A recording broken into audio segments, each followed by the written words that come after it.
Good morning! It's another beautiful fall day here in Florida, and by beautiful fall day, it's less than 90 degrees, so it's absolutely amazing out here. The dogs are out playing. Hey, June bug. Go, Lily. I'm wanting to do this thing because it's November, in the beginning of November. I want to do something called New Trick November. So I want to try teaching both the dogs and birds as many new tricks that I can in the month of November. So a lot of them are just going to be cute little party tricks. Some of them might be things that are super beneficial. Teaching tricks like this is going to be super helpful for dogs like Juno, who are really nervous. She gets really nervous really easily. So having a lot of things in her toolbox that she can kind of go to, things that she knows are safe, can help her learn to be desensitized in new areas and things like that. So plus it's just different ways to keep her brain active and keep the dogs stimulated mentally. Hi, sweet girl. So the first trick that I want to teach is going to be spin. Now this is a trick that Matari already knows, but neither Juno nor Lily knows. So Matari, spin. Yes, good girl, spin. Good job, good girl. So that's a super easy trick that we can teach. It's gonna start out super easy, literally just by luring. So I'm gonna grab a little treat here. Here, Juno, can you follow? Yes, good girl. So by the end of this, I want it to be a super neat trick. And by that, I mean, you don't need like a huge hand motion in order to cue the behavior. So if you see Matari, hey, Matari, over here. Good girl. So you can't really see, but Matari, good girl, over here, spin. Good. Literally just a tiny little hand motion is all I need to cue her. So spin. Yes, good girl. I don't want to have to like always use the lure, and that's eventually where I want to get with both of them. So we're gonna just start by luring a little bit. We're gonna start with Juno first. Here, spin. Good girl. And we're just gonna do that until she kind of starts doing it on her own. So spin. So I kind of hid the treat a little bit that way. Spin. Yes, good girl. Back off, Lily.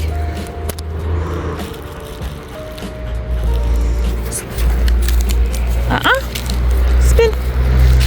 It's kind of hard to do holding my phone at the same time.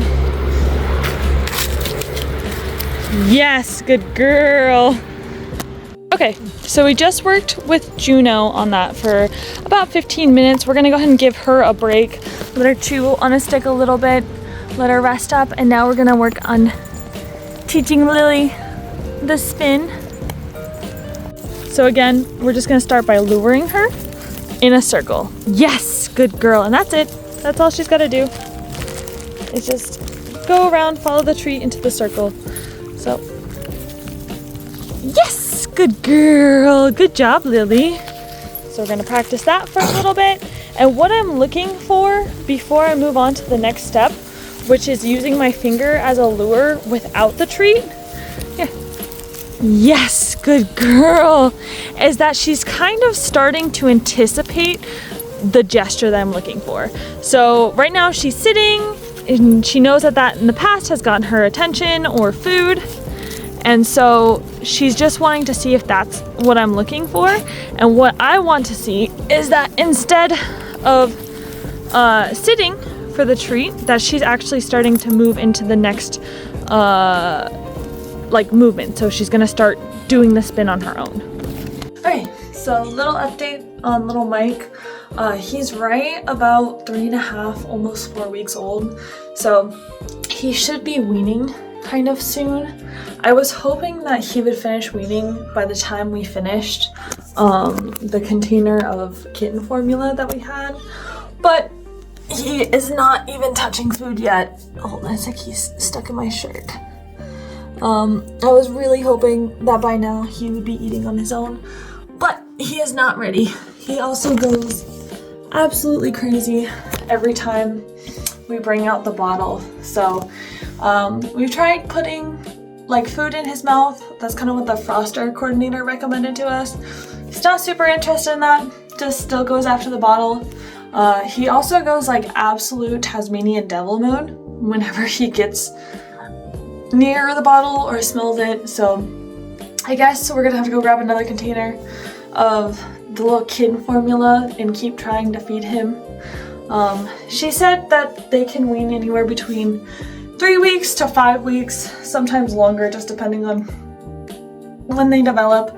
He also doesn't have any other kittens. He was found alone, so he didn't come with any other kittens. And so I know sometimes they can kind of like develop a degree of like competitiveness almost when they have other kittens, and can learn from each other. Like, oh, I see you're eating this, so I want to eat this too.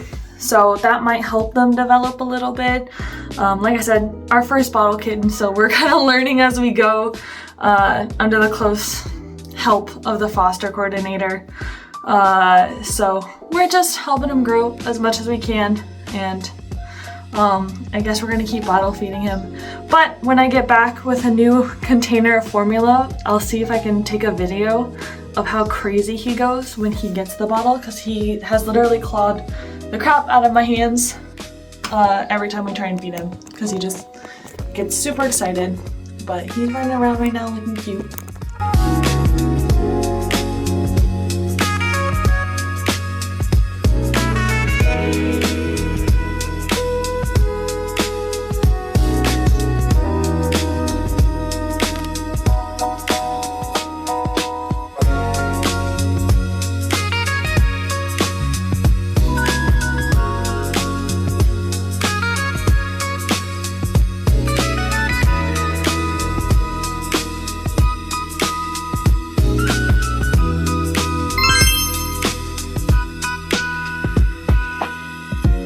All right, we got more kitten formula.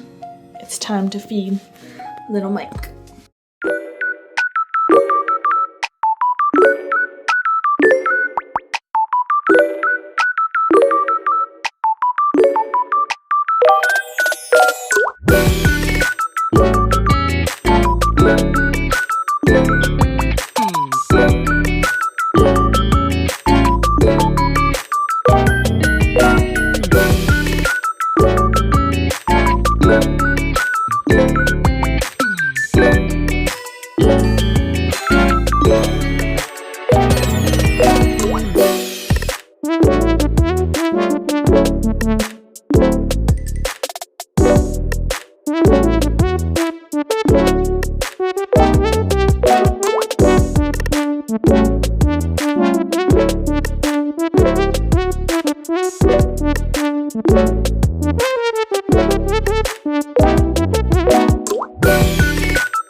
Okay, so I just wanted to take a video of this moment.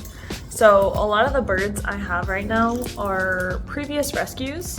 They came from a friend of mine that had unfortunately passed away. A lot of their backstories I don't know.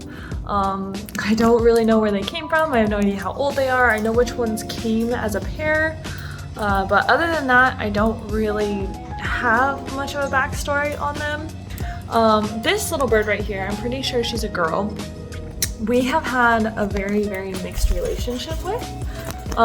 She is probably the hardest bird I have in here to work with. So she's not super food motivated. She is very, very apt to bite. If you're asking her to do something that she doesn't want to do. And she's just not very hand social. She's with her cage by herself. But it was just kind of a special moment because A lot of the times she doesn't really want to interact with me, which is fine. That's completely fine. The nice thing about the setup that I have in here is that they're kind of free to just focus on interacting with each other. They have each other. They're happy. We have a good relationship where when it's time for them to go into their cage, they kind of go in there on their own. I don't really have to force them in there. They know the routine, and we kind of have an understanding that way. But it was just kind of a special moment because she had flown to my shoulder, which she has done maybe one time in the time that we've had her. So I just thought that was a super special moment, and I'm hoping that that's her kind of coming along a little bit, but we'll see.